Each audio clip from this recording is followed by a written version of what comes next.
Sandhya good morning. Good மார்னிங்மா. என்ன இன்னைக்கு வெள்ளிக்கிழமை காலையில் இருந்துச்சா? ஆமாம்மா, எழுந்து சாமி கும்பிட்டாச்சு. இப்போ சமைச்சிட்டு இருக்கேன்.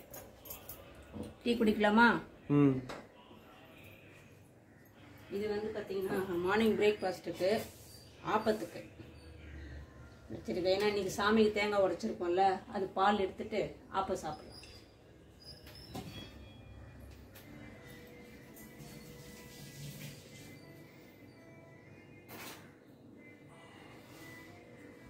ஓகே. உட்காந்து டீ எடுத்துக்கலாம். ஆ